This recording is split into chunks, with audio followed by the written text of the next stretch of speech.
আসসালামু আলাইকুম। বর্তমান সময়ে ফেসবুক ভেরিফাই খুবই ইজি, শুধু টাকা হলেই হয়। কিন্তু আজকে আমরা এমন একটা প্রসেস দেখাবো যার মাধ্যমে আমরা আমাদের ফেসবুক আইডেন্টি ভেরিফাই করতে পারবো। এটার ফলে আমাদের ফেসবুক আইডি হ্যাক হওয়া থেকে থাকবে সম্পূর্ণ সিকিউর এবং আইডির কিছু হলে খুব সহজেই নিজে নিজে ঠিক করে নিতে পারবো। তো চলুন কিভাবে করা যায় দেখে নেই। প্রথমে আমরা আমাদের আইডি কার্ড অথবা পাসপোর্ট অথবা ড্রাইভিং লাইসেন্স যে ডকুমেন্টসটা আপনার আছে সেটা হাতে নিব। এরপরে যে আইডিটি ভেরিফাই করব সেটাই ঢুকবো এবং চেক করে নিব আমাদের ডকুমেন্টসের সাথে আমাদের আইডির নামটি এবং জন্ম তারিখ মিল আছে কিনা। যদি মিল না থাকে তাহলে চেঞ্জ করে ডকুমেন্টসের সাথে মিলিয়ে নিব। এরপরে প্রোফাইলে সুন্দর একটা স্পষ্ট নিজের ছবি দিবেন। যদি এরকম ছবি প্রোফাইলে দেয়া থাকে তাহলে আর চেঞ্জ করা লাগবে না। যেগুলো বলছি সেগুলো সব ঠিকঠাক থাকলে আমরা এখানে ক্লিক করব। এরপরে সেটিংস অ্যান্ড প্রাইভেসি এটাই ক্লিক করব। দেন সেটিংস, এরপরে এখানে একটা ক্লিক করবেন।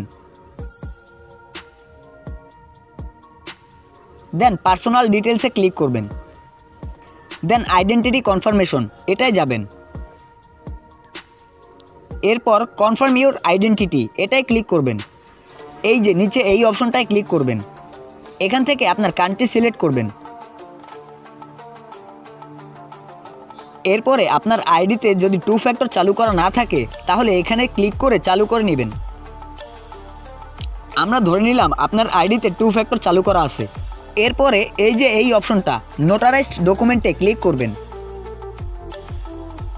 দেন আপলোড ইউর আইডি এটাই সিলেক্ট করে নেক্সটে ক্লিক করবেন।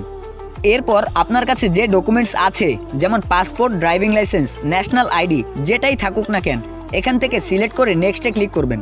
তো ধরে নিলাম আপনার কাছে ন্যাশনাল আইডি আছে, তাই এখান থেকে ন্যাশনাল আইডিতে সিলেক্ট করে নেক্সটে দিলাম। দেন গেট স্টার্টেড, এখানে অ্যালাউ চাইলে অ্যালাউতে ক্লিক করবেন। এরপর ক্যামেরা ওপেন হলে আপনার ন্যাশনাল আইডির সামনের অংশটা সুন্দরভাবে ছবি তুলে নেবেন। এরপর উপরে দেখে নেবেন ন্যাশনাল আইডিটি সুন্দরভাবে শো করছে কিনা। যদি ক্লিয়ার না আসে তাহলে রিটেক ফটো এটাই ক্লিক করে আবার তুলে নেবেন। এরপর সাবমিটে ক্লিক করবেন। দেন একটু ওয়েট করার পর ফিনিশ লেখা আসবে, সেটাই ক্লিক করে 24 থেকে 72 ঘন্টা অপেক্ষা করবেন। এরপর আপনার আইডেন্টি কনফার্মেশন হলে নোটিফিকেশনের মাধ্যমে জানিয়ে দেওয়া হবে। আজকের মতো আল্লাহ হাফেজ।